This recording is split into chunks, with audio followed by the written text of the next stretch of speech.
Hola y bienvenidos a mi canal de YouTube una vez más. Hoy tenemos el caso de Nick Clavier. Ahí arriba en el que está en pantalla pueden ver el resto de mis casos. Acá abajo tienen mis redes sociales por si quieren seguirme en alguna de ellas. Y sin nada más que decir, comencemos.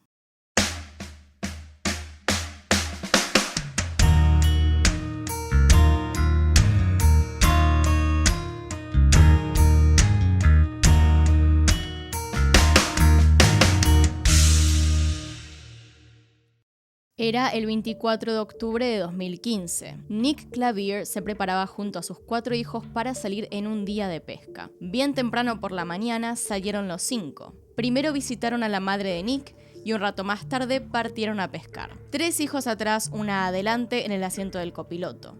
Sin previo aviso se escucha un ruido fuerte y Nick cae sobre el volante. La hija que estaba al lado suyo apenas alcanza a ver lo que pasa cuando se da cuenta que debe salir a pedir ayuda. Así que abre la puerta y corre hasta que finalmente alcanza una iglesia. El hecho había ocurrido tan rápido que era difícil darse cuenta de la realidad. Peor aún, la hija de Nick había presenciado algo que ningún niño debía ver, algo que dejaría huella para siempre. Y lo peor es que más tarde nadie le creyó. Nicholas Nick Eugene Clavier nació el 25 de enero de 1983 en Virginia, Estados Unidos. Nick nació y creció en la ciudad de Chesterfield. Hijo de Timothy y Barbara Clavier, tenía 2 hermanas y un hermano, Stephanie, Megan y Joe. Su familia lo ha descrito de la siguiente manera: un padre amoroso e increíble, comprometido con su familia. Podía restaurar, reconstruir y tomar algo aparentemente irrescatable y hacer un hermoso producto con él.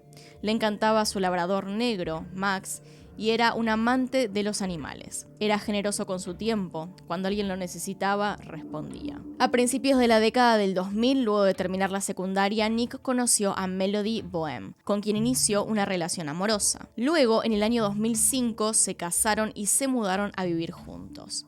El matrimonio tuvo 4 hijos. La primera que nació en el primer año de matrimonio fue Michaela. Luego nacieron Emily, Jacob y Hollis. Ambos llevaban un gran matrimonio juntos. No hay ningún tipo de antecedentes de violencia o abusos entre ellos. En el año 2012 falleció Timothy, el padre de Nick, quien era oficial de policía de Chesterfield. Para terminar de dar contexto, tenemos que mencionar que Nick era un aficionado a las armas de fuego. Tenía licencia para portar armas e iba frecuentemente a practicar al campo de tiro o a asistir a reuniones de aficionados a las armas.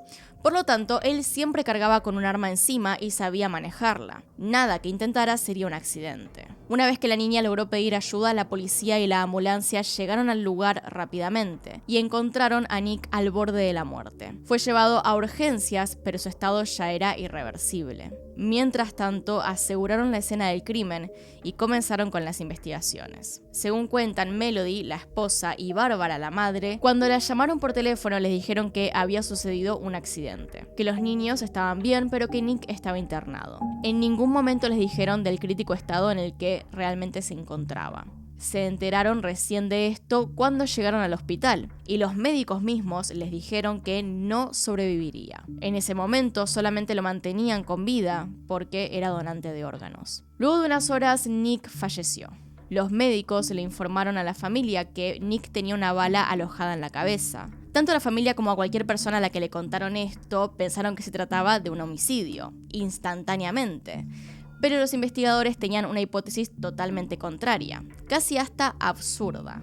En un primer momento, los investigadores pensaron que Nick se había quitado la vida. Más que nada lo decían porque se encontró su arma en el auto, se encontró frente a él tirada en el piso. La situación era bastante absurda, ya que no solamente estaban implicando que se disparó enfrente de sus hijos, sino que aparte lo había hecho con el auto en movimiento. Pero luego de que la familia negara rotundamente que Nick fuera capaz de hacer algo así, y mucho menos enfrente de sus hijos, los investigadores salieron con una hipótesis aún peor: que el arma de Nick se había disparado sola, había rebotado en el pilar del auto e impactado en su cabeza. El caso entonces, a partir de esto, fue cerrado como un accidente y no se hicieron más investigaciones. Lo interesante es que había 4 testigos, una testigo que estaba al lado de Nick, y para colmo este tipo de cosas se pueden estudiar. Por el ángulo de la bala, por el tipo de munición, se puede saber si realmente disparó él o no. Pero lo dejaron ahí, sin querer investigar ni un poco más. Sin embargo, la familia estaba segura de que no había sido un accidente y tenían muchas pruebas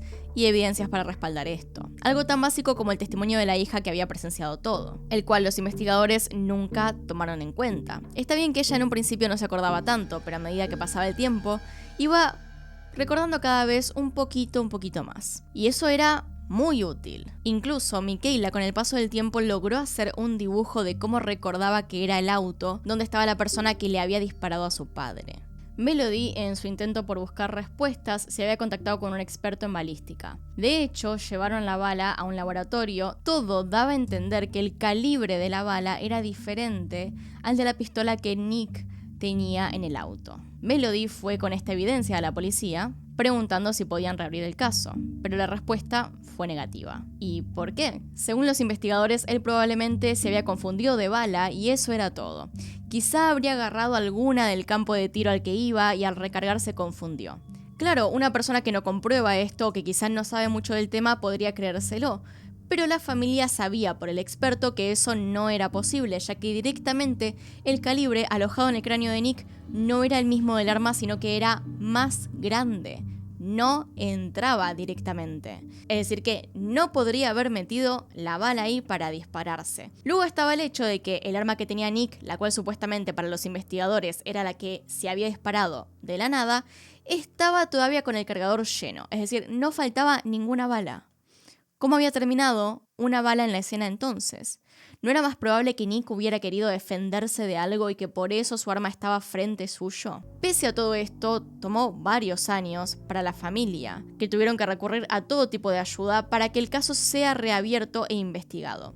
Lo que más ayudó a reabrir el caso fue cuando la reportera del canal CBS 6, Laura French, hizo un documental, recopilando todas las pruebas que había recolectado la familia durante los años. Entre todo esto, el testimonio de Michaela, la hija de Nick, la cual había presenciado de primera mano lo que había pasado y ya se acordaba bastante bien de la escena. El documental, por cierto, les digo ahora, está en YouTube por si quieren ir a verlo. Se llama Didn't Add Up. Ahí hay entrevistas e información más detallada sobre todo lo que pasó. Con todo esto, la periodista pudo presionar a los investigadores para que reabrieran el caso. Una vez que este fue reabierto para finales de 2017, había pasado mucho tiempo y mucha de la evidencia se perdió. Es así que el caso pasó a un departamento de la policía llamado Unsolved Major Investigations Group, que es una unidad especial que investiga los casos más difíciles o casos que no pudieron resolver otros investigadores. Es entonces que ahí sí se determinó que el impacto a Nick provino de fuera del auto y cambiaron la carátula del caso de accidente a homicidio. Con la investigación ahora encaminada, se puso una recompensa de $5.000 y esto trajo buenos resultados. Un testimonio anónimo aportó datos sobre otro incidente que tomó lugar pocas horas después del disparo a Nick. Los investigadores buscaron en los registros y descubrieron que a menos de 12 horas de que Nick fuera baleado y asesinado, otro tiroteo sucedió en Richmond, a muy pocos kilómetros de donde ocurrió lo de Nick. Este tiroteo dejó como resultado otro asesinato, el de Mark Jefferson de 28 años. Los investigadores procedieron a analizar las balas halladas en ambos casos y las pericias determinaron que se trataban del mismo tipo de balas disparadas por el mismo arma. Este informante también dio datos sobre el posible culpable de ambos asesinatos. Se trataba de Jerkel Cheatham, un joven de en esos momentos 21 años, y uno de los criminales más buscados del estado en esa época. Gracias a los testimonios pudieron determinar que Cheatham había sido el culpable del asesinato de Mark Jefferson y por consecuente también del de Nick. Y así se pudo reconstruir más o menos lo que había pasado en aquel día en el cual Nick Clavier fue atacado. Era el 24 de octubre de 2015. Este domingo Melody iba a visitar a su madre, así que los hijos quedaron a cargo de Nick. Este tuvo la idea de llevarlos a un día de pesca. Es así que partieron por la mañana. Antes de ir a pescar pasaron por la casa de la madre de Nick para visitarla. Luego de pasar unas horas allí, finalmente partieron hacia el lago. A partir de entonces es un poco más confuso y difícil de entender, pero lo que se puede saber gracias al testimonio de los hijos de Nick es que mientras iban con el auto por la ruta, Nick comenzó a discutir con una persona que venía en otro auto, en el lado del acompañante. Al parecer esta discusión escaló rápidamente, lo cual provocó que Nick sacara su arma, cosa que también hizo la persona del auto de enfrente. Según el testimonio de Michaela, que venía escuchando música con auriculares en el asiento de acompañante y no estaba prestando mucha atención, de pronto oyó un gran estruendo. Cuando miró hacia el costado vio a su padre inconsciente, con mucha sangre en la cabeza, y el auto comenzó a salirse de la ruta. El auto terminó estrellándose contra un árbol. Michaela, que entendió rápidamente lo grave de la situación y que el estado de su padre era terrible, sacó a sus hermanos del auto y empezaron a caminar por el bosque para encontrar a alguien y pedir ayuda. Terminaron encontrando una iglesia allí cerca. Los niños llegaron en estado de pánico pidiendo ayuda por su padre y diciendo que alguien le había disparado. Nick murió al poco tiempo en el Chippenham Hospital. Con esto dicho, entonces podríamos concluir que el caso podría ser resuelto, que al menos llevarían ante la justicia a la persona que mató a Nick Clavier, y que por fin la familia descansaría sabiendo que habían encontrado al culpable. Pues por desgracia, o fortuna, depende de cómo lo vean, Cheatham para este momento llevaba casi 3 años muerto. De hecho, Cheatham fue asesinado unos 3 meses después de la muerte de Nick, a principios de 2016. Fue asesinado en un tiroteo en un club nocturno de Richmond por Trevor Harvey. Hay algunas versiones que indican que este fue un ajuste de cuentas hacia Cheatham por haber asesinado a Mark Jefferson. Harvey fue sentenciado a prisión perpetua por esto. Con Cheatham muerto, obviamente, no se presentó ningún cargo por los crímenes que cometió. Los investigadores creen que Cheatham tuvo alguna especie de discusión con Nick mientras andaban en auto, y terminó con Cheatham disparándole a Nick. Por otro lado, el conductor que acompañaba a Cheatham también se libró de cualquier tipo de cargos, ya que no se consideró que fuera cómplice, y el delito de no denunciar a otra persona que comete un delito prescribe luego de 1 año en Estados Unidos, así que no le correspondía. Por lo tanto, ¿ustedes qué creen? ¿Hubo algún tipo de justicia en el caso de Nick? Lo que está claro es que si la policía y los investigadores actuaban de manera eficaz desde un principio, quizás se hubieran podido evitar muchas tragedias. Nadie le prestó atención al testimonio de la hija mayor excepto la familia. Ella sabía que había visto algo, que tenía más detalles para aportar, y desde el principio hablaba sabiendo que había alguien en la escena, que otra persona había causado la muerte de su padre. Pero solamente Melody le creía a sus hijos. La policía se excusó diciendo que no querían provocarle más trauma a los hijos de la víctima, pero la realidad es que no querían investigar, ya que incluso con las pruebas de que algo no estaba bien, decidieron ignorar todo. Y también decidieron no reabrir el caso hasta las últimas instancias en las que se les exigió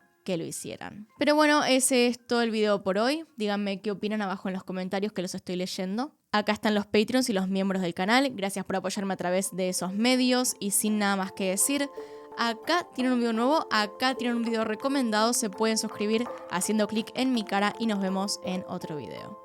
Adiós.